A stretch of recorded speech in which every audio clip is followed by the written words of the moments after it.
Mesdames et messieurs, bonsoir et merci de votre fidélité au programme de Télé Sahel et de suivre cette édition. Hans-Peter Schadek, chef de la délégation de l'Union européenne, a été reçu ce matin par le Premier ministre et chef du gouvernement. Le diplomate européen en fin de mission est allé faire ses au revoir à Brigitte Raffini.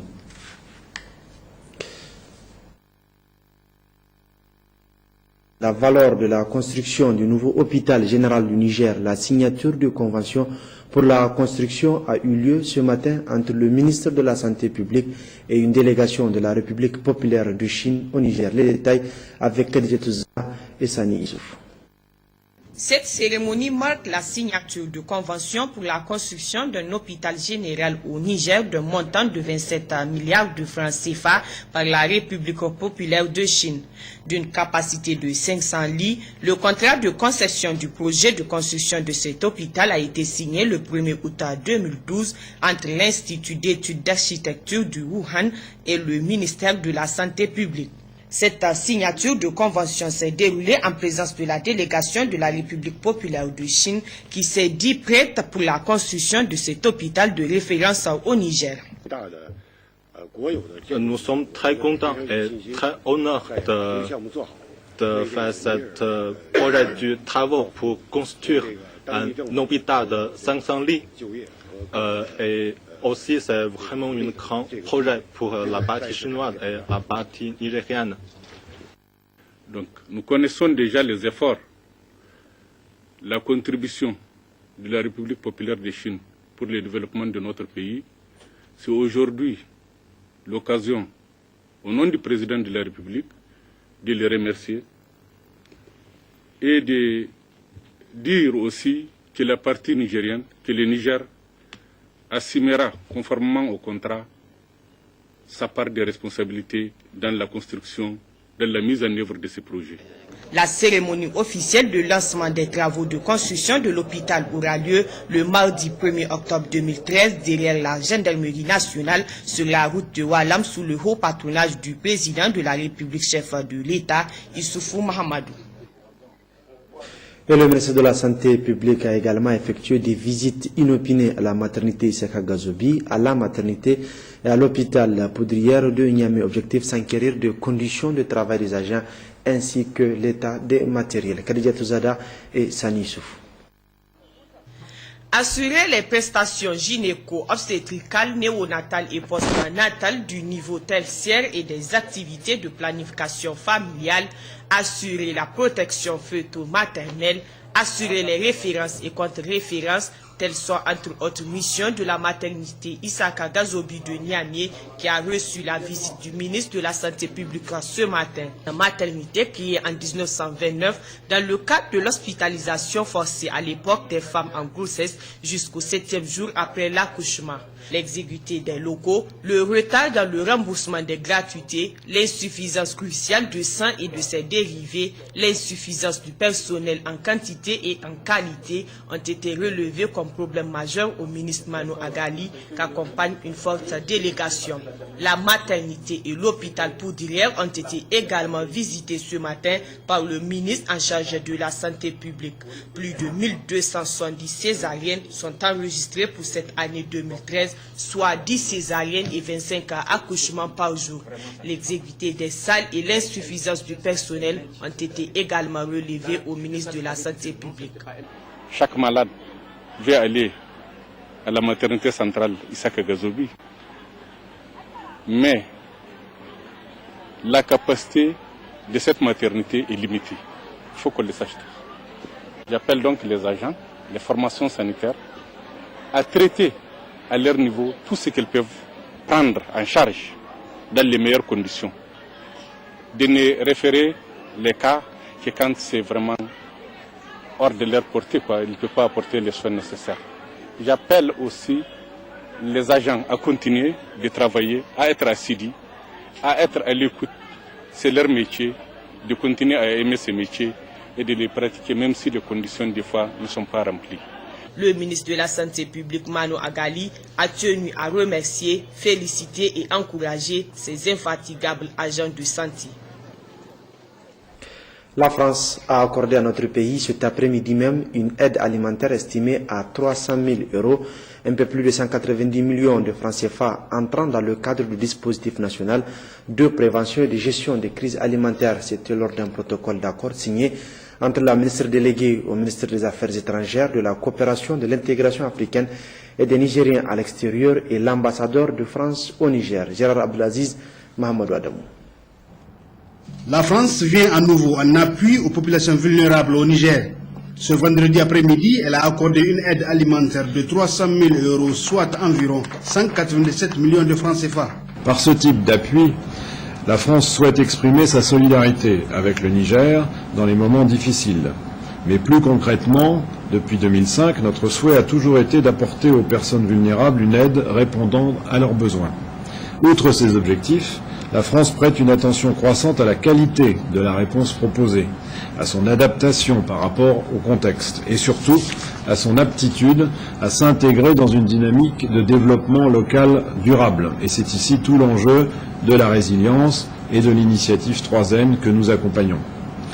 Le projet dont la signature nous réunit aujourd'hui s'inscrit totalement dans cette dynamique. Ce protocole vient officialiser un appui de 197 millions de francs CFA pour l'achat de céréales dès cet automne auprès des producteurs locaux. Cette aide fait suite à celle octroyée en mars 2011 d'un montant d'1 500 000 € dans le cadre du soutien de la France au dispositif national de prévention et de gestion des crises alimentaires.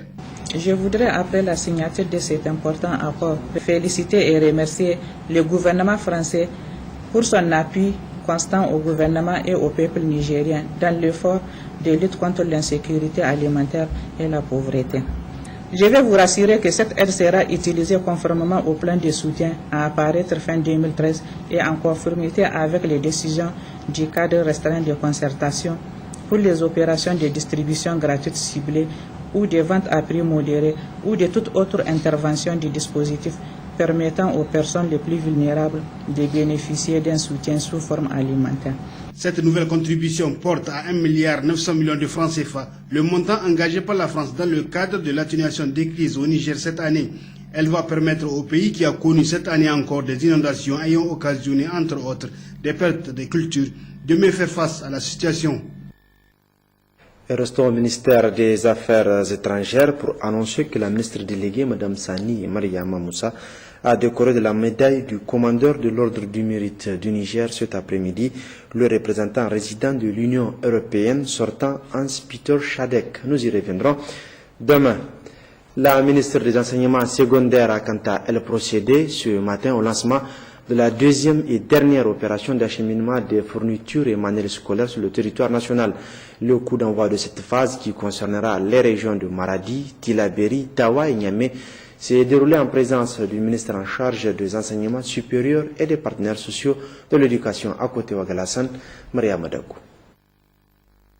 Après Difa, Zender et Agadez, c'est au tour des établissements d'enseignement secondaire des régions de Maradi, Tawa, Dosso, Tillabéri et Niamey de voir leurs fournitures et manuels scolaires acheminés. Cette deuxième et dernière phase, qui concernera uniquement les lycées de ces différentes régions, vise à doter les élèves des kits leur permettant de passer une bonne rentrée scolaire. On a pris des dispositions, comme vous le constatez, les camions vont quitter aujourd'hui.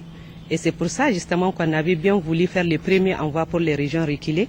Donc, Inch'Allah, d'ici 2 jours, les fournitures seront réceptionnées. Et des dispositions ont été prises aussi au niveau des régions pour qu'elles soient mises en place au niveau des différentes localités. Et je profite pour préciser, en fait, on a déjà envoyé des fournitures pour les collèges, donc cet envoi concerne uniquement les lycées.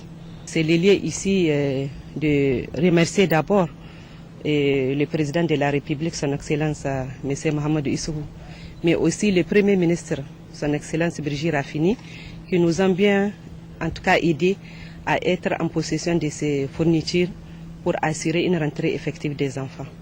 Avec une meilleure prise en compte de leurs plateformes revendicatives, les partenaires sociaux de l'éducation, à savoir les enseignants, s'engagent pour une rentrée scolaire réussie. Nous, en tant qu'enseignants, nous ne dirons pas que nous sommes prêts ou nous ne sommes pas prêts pour une rentrée scolaire. Tant que l'État fixe la rentrée scolaire, nous ne voyons pas d'inconvénient. Peut-être la seule chose, c'est peut-être de savoir est-ce que les dispositions au niveau partenarial sont réunies? Il faudrait souligner qu'en plus de la commande traditionnelle du gouvernement, cette année, le ministère des Enseignements secondaires a bénéficié de plus de 35 000 œuvres littéraires et scientifiques à tout niveau confondu de l'ONG française Bouquin Volant afin de contribuer à relever le niveau des élèves.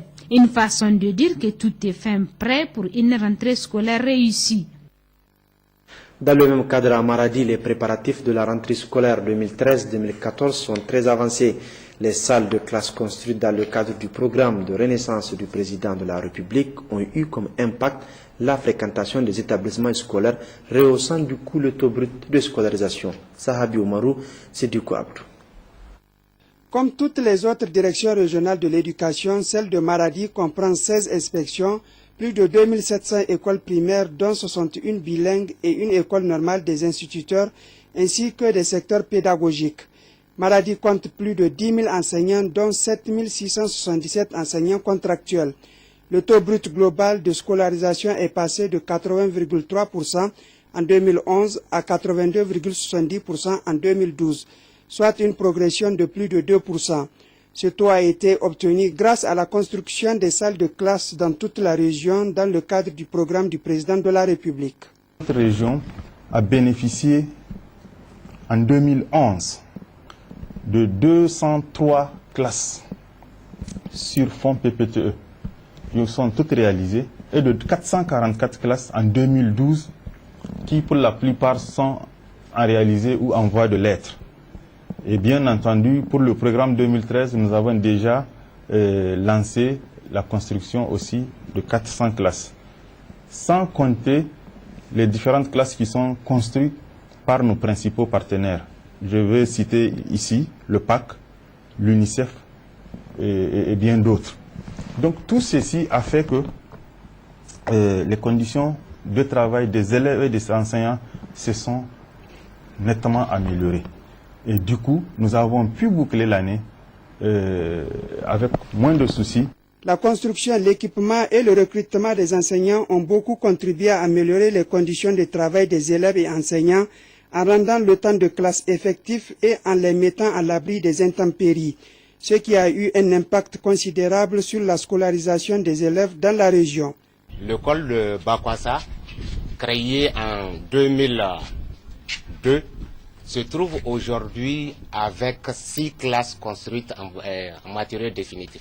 C'est un ouf de soulagement pour la communauté de N'Issa. Ça a permis de mettre à l'abri 410 élèves qui étaient sous paillotte. Et voilà, à nos jours, grâce à ce fameux programme du président de la République pour la renaissance du Niger, ces enfants-là se trouvent être mis à l'abri. Ça a beaucoup contribué à la scolarisation des enfants. ina ji yanzu ma mun yi kiran taro duk wanda ke da dan lakwal wanda za a sa lakwalkin mu kanka mu mun ga ƙarin tunda muka yi wa lakwalkin tunda lakwalkin ta zo gaskiya mun ji daɗi wallahi alhamdulillah. La région de Maradi est l'une des régions où les parents étaient réticents à envoyer leurs filles à l'école. Mais grâce à une campagne de sensibilisation et à l'amélioration des conditions de travail des élèves et enseignants, la tendance est en train de changer. Nous avons mis en place des brigades de bonne conduite appelées BBC pour la sensibilisation des populations. Nous réunissons les acteurs concernés par la question avant chaque séance de sensibilisation pour faire le point de ce qu'il faut expliquer aux populations. C'est comme ça que nous avons réussi à faire comprendre aux familles d'accepter d'envoyer leurs enfants à l'école, surtout les jeunes filles. Et cela a marché. À l'instar des autres régions du pays, Maradi se prépare pour réussir la rentrée scolaire 2013-2014. Pour le cas de cette année, la région de Maradi est en train de former 630 enseignants. Et les affectations au niveau local, au niveau régional sont terminées. Au niveau national, elles sont en voie de l'être. Et les fournitures, nous avons été saisis. Nous parviendrons incessamment et je pense que la première semaine d'octobre, nous pouvons faire tranquillement la rentrée. En plus de cela, 630 enseignants contractuels suivent une formation en renforcement des capacités dans le cadre des préparatifs de cette rentrée 2013-2014. Au niveau de la capitale, le gouverneur de la région de Niamey a procédé ce matin à la réception d'importantes quantités de fournitures scolaires. L'acquisition par l'État de cet important lot de fournitures permettra de démarrer l'année scolaire 2013-2014 dans de bonnes conditions d'études notamment. Abba Moussa Touman, Issoufou Sameda. L'important tonnage, 193 tonnes 275 de fournitures scolaires réceptionnées par le gouverneur de la région de Niamey, prouve si besoin et de la détermination du gouvernement de tout mettre en œuvre pour une bonne rentrée scolaire. La quantité de fournitures réceptionnées dépasse de loin celle de l'année dernière. À titre illustratif, ce sont 159 954 cahiers de 48 pages qui ont été réceptionnés cette année contre 96 384 l'année dernière. 164 506 cahiers de 32 pages contre 142 560, 57 346 cahiers de 100 pages contre 15 360. Il en est de même pour les bics, les crayons et autres. À l'évidence, avec tous ces moyens mis en œuvre, tout est fin prêt pour cette rentrée, comme le confirme le gouverneur Hamidou Garba. Nous avons constaté, avec beaucoup de soulagement, que les fournitures, en tout cas, sont livrées au niveau donc de ces magasins-là. Et nous avons même fait mieux, parce que nous avons comparé un peu les fournitures donc livrées l'an dernier et par rapport aux fournitures livrées cette année. Donc c'est des chiffres qu'on ne peut même pas comparer. Et ceci dénote, si vous voulez bien, de la volonté et donc de l'État à respecter ses engagements, donc d'améliorer l'école nigérienne, la qualité de l'école nigérienne. Et vous avez vu au niveau du Conseil régional de l'éducation, au niveau du Conseil national de l'éducation, nous l'avons dit et nous l'avons répété, que nous voulons, notre vœu, c'est que l'école nigérienne retrouve ses repères. Il est vrai que pendant quelques années, il y a eu beaucoup de perturbations liées deux fois à des incompréhensions. Mais moi, je pense qu'à partir du moment où l'État est en train de poser ce genre d'actes qui concourent en tout cas à l'amélioration de la qualité de l'enseignement du public, il nous appartient, nous aussi les acteurs de l'éducation, donc parents d'élèves, COGES, élèves, qu'on prenne conscience et qu'on essaie vraiment de regarder dans le bon sens.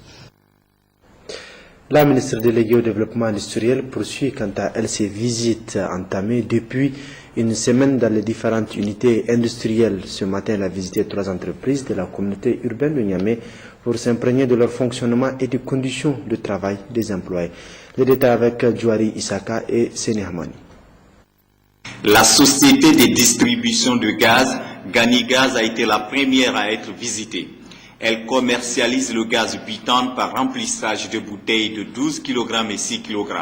Cette visite a permis au docteur Kafara Kiatou Christel Koujakou et sa délégation de voir le fonctionnement. Le gaz qu'il offre aux fonctionnaires, et ils peuvent se le procurer sur plusieurs mensualités, ce qui est vraiment une chose importante dans notre pays où l'on sait que la désertification avance à grands pas. Ça permettra aux foyers d'acquérir un instrument qui va leur permettre de ne plus utiliser du bois de chauffe. Niger-Lait, deuxième entreprise visitée, c'est une unité de production laitière et elle est la première certifiée ISO 9001 depuis 2006. Elle a une capacité de production de 55 000 litres jour. Niger-Lait est au service des populations par la fabrication de produits laitiers à haute valeur nutritionnelle. Un solide équipement et constitue de nos jours une source de richesse. Elle emploie 118 personnes, mais selon la responsable, les contraintes font qu'elle n'arrive pas à s'exprimer valablement. La boulangerie Al-Hamdoulillah fut la dernière étape de la journée. À vocation pâtissière, elle produit et distribue du pain. Le responsable a présenté à la délégation son entreprise. Cette unité vient d'acquérir un four de haute gamme. Selon le responsable de la boulangerie, il pourrait bien équiper toute son unité en matériel, mais les lourdeurs administratives et le manque d'exonération l'empêchent. Les problèmes évoqués sont pratiquement les mêmes, vous savez. Ils tournent généralement autour des questions liées aux approvisionnements, c'est-à-dire qui résultent le plus souvent de la rareté même de la matière première au plan international. Et ces problèmes touchent également les questions de fiscalité et des questions de procédure en matière administrative. Toutes choses que nous allons effectivement discuter profondément au cours d'une réunion de synthèse qui sera tenue à l'issue de toutes ces rencontres-là Inch'Allah, cette réunion va concerner non seulement les opérateurs économiques industriels que nous avons rencontrés, que nous allons rencontrer au cours de toute cette première phase. Et en face d'eux, nous aurons effectivement les représentants de toutes les administrations concernées. C'est au niveau de la boulangerie que la visite du ministre délégué au développement industriel et sa délégation a pris fin et rendez-vous est pris pour d'autres unités industrielles. Le guide d'élaboration des plans de développement régional PDR fait l'objet de validation depuis hier à Africa le Niamey avec l'appui du programme des Nations Unies pour le développement PNUD. L'ouverture de l'atelier a été présidée par la ministre déléguée chargée de l'aménagement du territoire et du développement communautaire en présence de plusieurs membres du gouvernement. Je vous propose d'ailleurs de suivre un extrait de son intervention. Conformément à sa mission d'appui aux collectivités territoriales, en matière de gestion décentralisée du développement, le ministère du Plan, de l'Aménagement du territoire et du développement communautaire a engagé un processus en vue de mettre au point une méthodologie d'élaboration, de mise en œuvre et de suivi et évaluation des plans de développement régionaux. Ce cadre méthodologique national, élaboré de façon participative avec l'apport des acteurs nationaux, régionaux et des partenaires du Niger, servira de cadre référentiel commun pour la planification à l'échelle régionale. Dans la forme envisagée, l'élaboration des plans de développement régionaux constituera un tournant important dans l'histoire du développement local au Niger, dans la mesure où elle permettra aux acteurs locaux d'adapter la vision nationale du développement aux spécificités de leur espace, de leur population, leurs contraintes et leurs ressources locales, entre autres. Pour conforter cette option, la feuille de route pour la mise en œuvre du PDS 2012-2015 a retenu le plan de développement régional comme un des instruments de mise en œuvre au niveau des régions. Vous aurez ainsi saisi la portée de l'enjeu et mesuré le degré de responsabilité des uns et des autres dans un tel processus. À cet égard, je voudrais indiquer que le guide d'élaboration des plans de développement régionaux constituera également un instrument de promotion du dialogue entre acteurs et contribuera à clarifier les rôles des uns et des autres. Par cette valeur ajoutée, il ne diluera le pouvoir d'aucun acteur, mais contribuera plutôt à le renforcer en faisant désormais de la région un espace de planification globale du développement où toutes les actions coordonnées des différents acteurs pourraient induire des transformations qualitatives. Sur le plan militaire, le chef d'état-major des armées, le général de division Seyni Garba, poursuit sa mission de travail à l'intérieur du pays. Il était hier à Tawa où il a effectué des visites dans les différentes casernes militaires. Asma Tidjani, Yazirabiou. Après Agadez, le chef d'état-major des armées, le général Seyni Garba, était hier l'hôte de la population de Tawa. Il était accueilli à sa descente d'avion par le gouverneur de la région Salifou Barmou, les autorités administratives et les éléments de forces de défense et de sécurité avec tous les honneurs.